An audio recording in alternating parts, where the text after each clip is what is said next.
반갑습니다. 이번 시간에는 포레스트 케이크를 한번 배워보도록 할게요.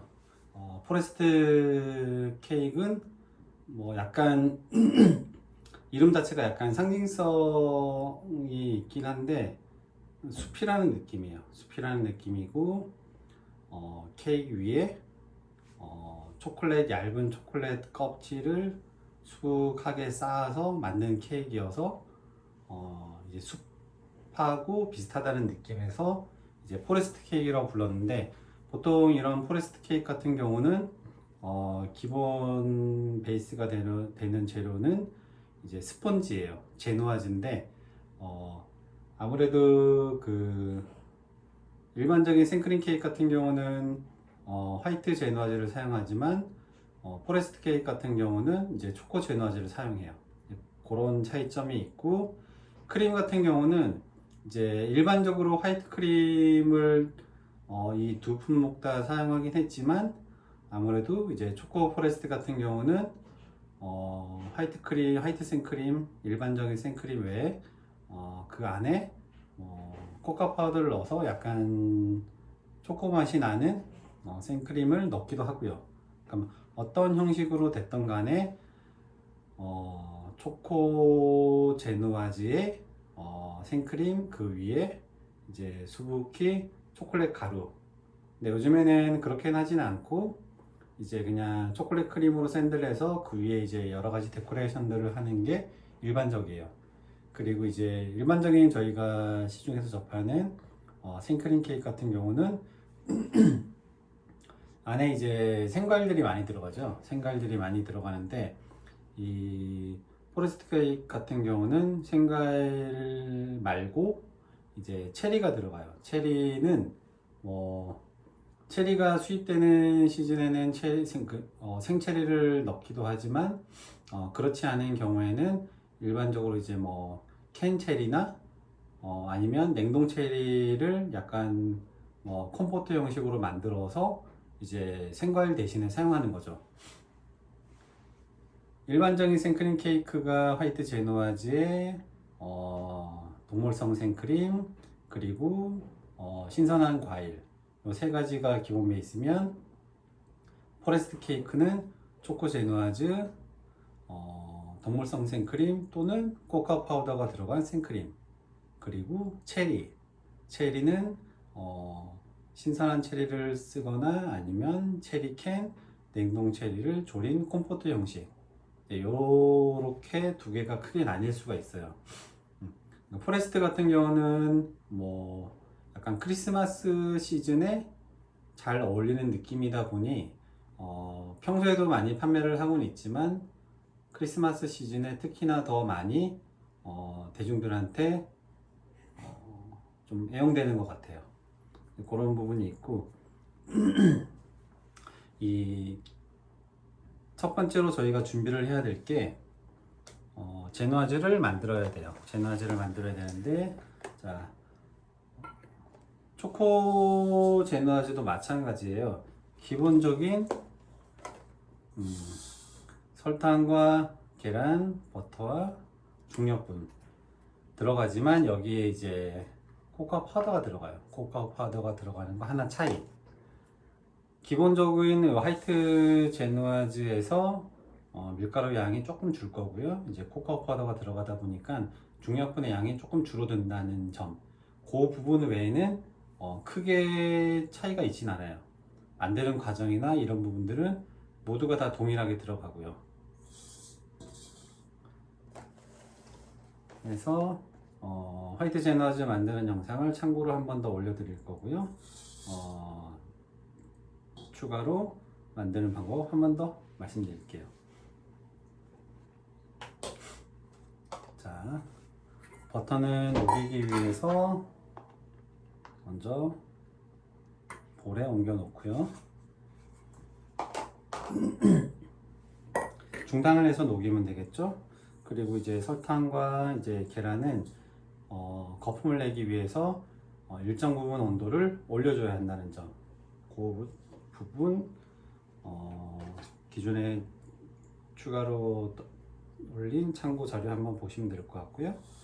이렇게 넣어서 섞어 주시면 되는데, 바로 지금같이 적은 양은 바로 섞으시지만 많은 양일 때 또 변수가 생길 수 있는 그런 상황에서 설탕을 계란강에 섞어 놓고 그냥 방치해 버리시면 노른자와 설탕이 오랜 시간 만나서 설탕 덩어리가 좀 결정하고 강하게 될 수도 있어요. 그렇기 때문에 가능하면 먼저 한번 풀어 주시고 넣어 주시는 게 혹시나 모를 상황에 대비해서 조금 안정감 있는 작업 과정이 될 것 같아요.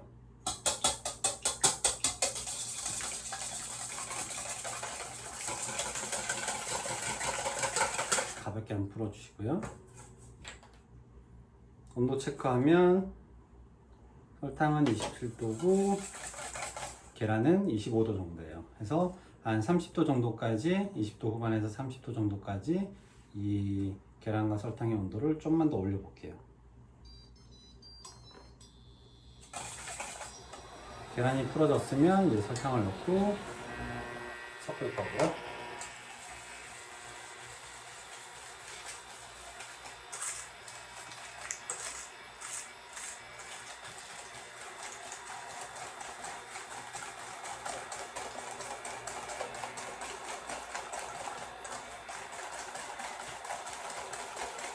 이렇게 풀어놓으시면 되고, 아무래도 반복해서 말씀드리지만 같이 계란만 먼저 데우고 하는 것보다는 아무래도 계란은 뜨거운 열에 금방 익어버리기 때문에 가능하면 설탕과 함께 섞어서 중탕의 온도를 끌어올리시는 게 좋아요. 그 전에 밀가루와 코코아 파우더를 체에 내려서 준비를 해볼게요.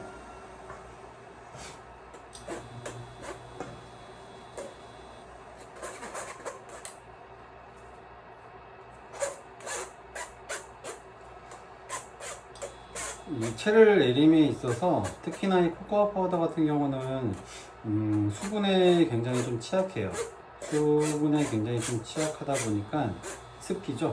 습기에 취약하다 보니까 덩어리가 쉽게 져요. 그리고 휘퍼나 어떤 도구를 사용해서 반죽해 놓고 강하게 젓는다고 해도 이 코코아 파우더, 덩어리진 코코아 파우더 같은 경우는 잘 풀리지가 않아요, 생각보다.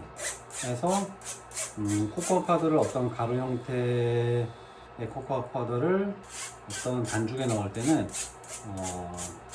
반드시 체에 내려주시는 게 좋아요. 고운 체에. 눈으로 봤을 때 뭐 부드러운 상태, 아주 체를 안 쳐도 될 것 같은 상태일지라도 분명히 그 안에는 덩어리가 분명히 있을 거예요. 그래서 반드시 체를 내려주시는 게 좋습니다. 왜냐하면 코코아 파우더 같은 경우는 이 덩어리가 제대로 풀리지 않으면 이 반죽에 그대로 노출이 돼서 구워져서 나왔을 때 코코아 파우더의 이 진한 색깔이 그대로 남아 있어요. 그래서 뭐 손님들이 혹여나 오해할 수 있는 부분도 분명히 있기 때문에 그런 부분 반드시 주의해 주시고, 이렇게 체에 내리신 다음에 골고루 한번 저어 주셔야 돼요. 왜냐하면 반죽을 섞는 과정에서 얘네들이 또 한쪽으로 몰려서 제대로 안 섞일 수도 있어요. 그렇다고 얘네 이 코코아 파우더를 막 골고루 막 섞기 위해서 강하게 또 믹싱하다 보면 거품이 또 죽어버릴 수 있거든요. 왜냐하면 일반 가루에 비해서 뭐 코코아 파우더나 또 말차가루, 녹차가루 같은 경우는 이런 거품 반죽과 만났을 때 훨씬 더 이 거품 반죽이 가라앉게 하는 역할을 해요. 일반 밀가루보다 더 무겁다는 거죠. 그래서 이런 코코아나 녹차, 말차 이런 가루를 넣고 뭐 스펀지나 이런 데 넣었을 때는 좀 더 가볍게 거품이 죽는 거를 좀 더 주의하셔가지고 작업을 해 주셔야 돼요. 자, 이렇게 골고루 섞어 주셔서 준비를 해 놓으시면 되고요.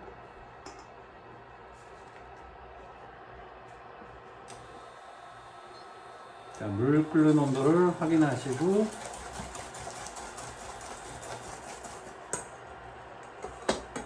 중탕불에 올려서 섞으시면 돼요. 지금 온도가 23도 정도 되거든요. 20도 후반에서 30도까지 온도를 좀 끌어올려 볼게요. 자, 중간중간 물이 너무 과하게 끓지는 않는지 확인해 주셔야 되고요. 설탕을 계란과 섞었다고 할지라도 강한 수증이나 열에는 분명히 익어버릴 수 있어요, 계란이. 항상 계란이 들어간 제품들을 중탕할 때는 그런 부분들 좀 유의를 좀 해주셔야 돼요.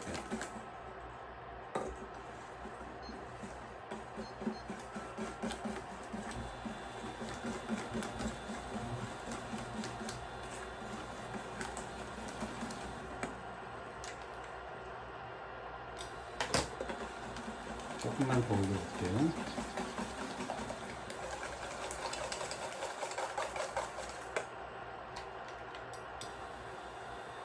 이제 30도 정도까지 온도가 올라왔고요. 자, 바닥에 물기 확실하게 제거를 해주시고, 남아있는 이 중탕 열기로 이제 준비된 버터 한번 녹여볼게요.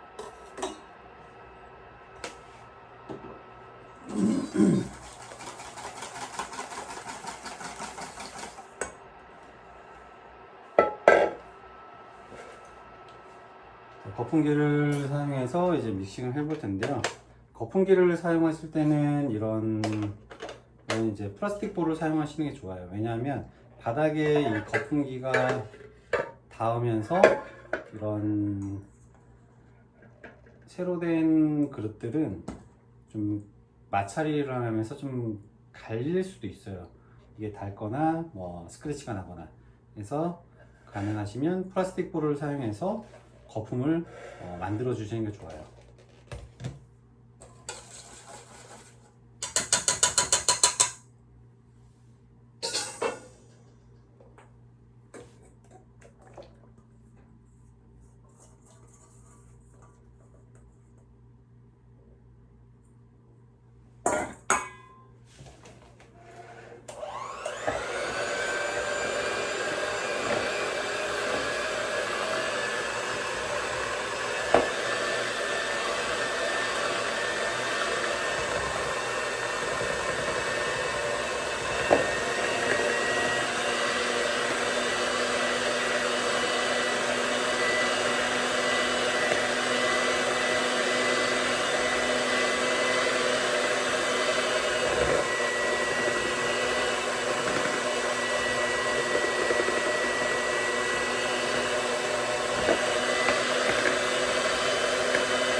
이런 핸드 믹서를 사용해서 믹싱을 하실 경우에는 아무래도 고속으로 올려야 되는 상황이 생겨요.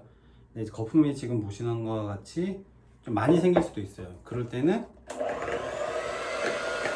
이렇게 저속으로 좀 거품을 좀 죽여줄 필요도 있어요. 왜냐하면 거품이 많이 생긴다는 거는 그만큼 휘핑이 거품화가 빨리 된다는 거고, 거품화가 과도하게 빨리 되면 이런 거품 반죽이 좀 가벼워질 수도 있어요. 가벼워지면 이 가벼워진 거품 반죽은 밀가루와 만났을 때 빨리 주저앉아요.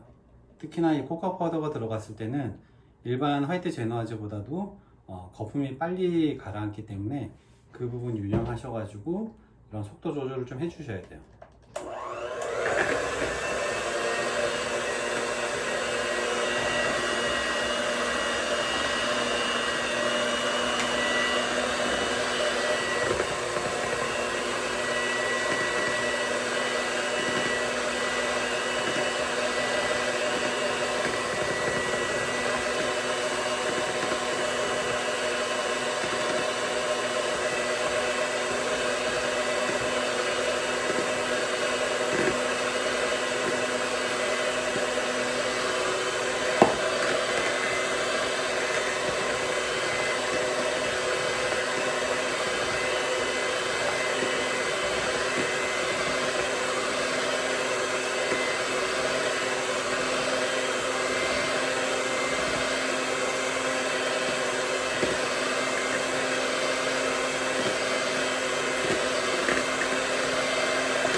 지금 보시면 네, 현재까지는 아직은 물처럼 흐르는 상태고, 하지만 조금 색이 밝아지면서 조금씩 양이 많아지면서 거품화가 이루어지고 있고요. 자, 이렇게 거품화가 이루어지기 위해서는 처음에 저희가 온도를 끌어올렸듯이 일정 부분의 온도가 필요한데, 차가우면, 계란이 자체가 차가우면 거품화가 쉽게 이루어지지 않기 때문에 반드시 온도를 맞춰 주시고 거품화를 해 주시는 게 좋아요.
아까 전보다는 떨어지는 게 조금 더 걸쭉해졌고요. 거품화는 계속 이루어지고 있고, 중간중간 이런 상태를 확인해 주셔서 거품화가 뭐 충분히 일어나는지 아니면 과도하게 빨리 휘핑이 되진 않는지 그런 걸 시각 눈으로 한번 확인해 주셔야 돼요.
좀 더 걸쭉해진 상태가 됐고요. 여기서 한 가지 체크를 해 주셔야 되는 부분이 오븐의 온도가 제대로 세팅이 되어 있는지, 왜냐하면 밀가루를 섞고 나서 반죽이 다 완성되고 팬닝을 하게 되면 바로 오븐에 넣어야만 좋은 상태의 케이크를 얻을 수가 있어요. 왜냐하면 거품 반죽이기 때문에, 쉽게 얘기해서 그 거품 반죽이 오랫동안 외부에 방치되어 있으면 거품은 자연스럽게 꺼질 거고요. 그렇게 되면 오븐에 넣어도 충분한 이 스펀지의 상승이 이루어지지 않아요. 그래서 오븐도 반드시 예열이 되어 있는지 한번 확인해 주셔야 돼요.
좀 더 반죽이 굵은 형태로 떨어지고 있는 게 보이시죠?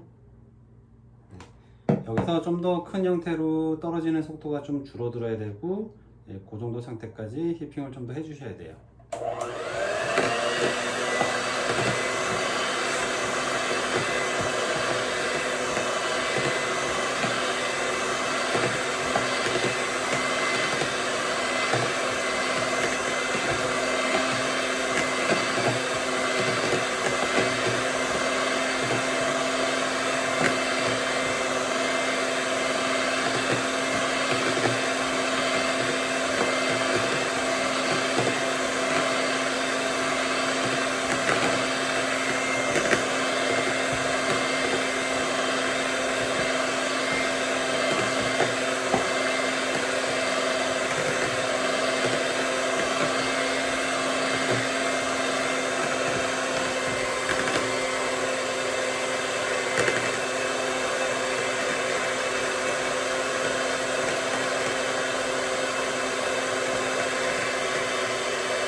조금씩 굵어지죠.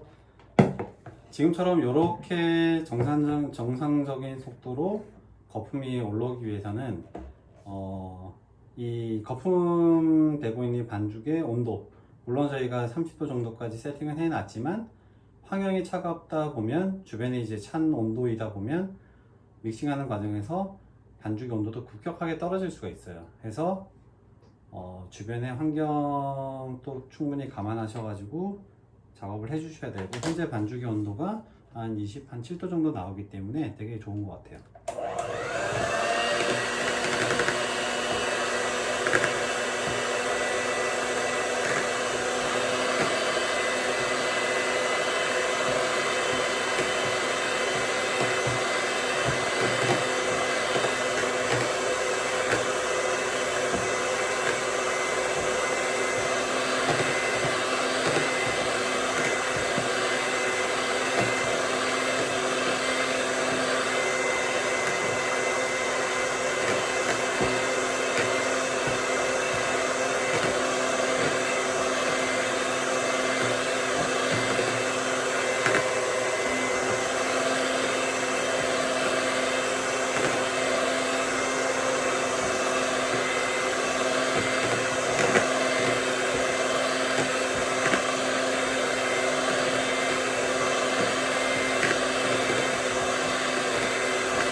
이렇게 떨어지는 속도가 조금씩 더뎌지고 있죠.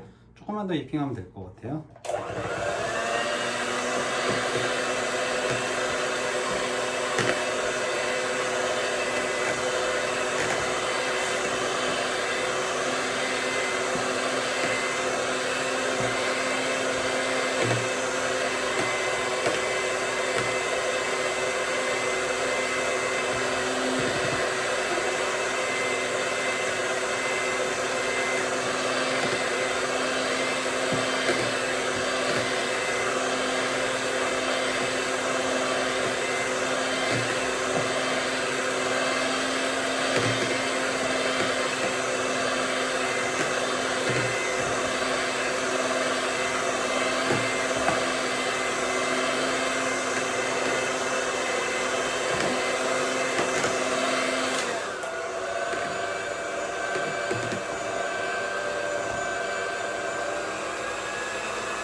이렇게 해서 이제 거품 휘핑은 마무리가 됐고요. 이제 가루와 녹여진 버터, 요거를 한번 섞어 보도록 할게요.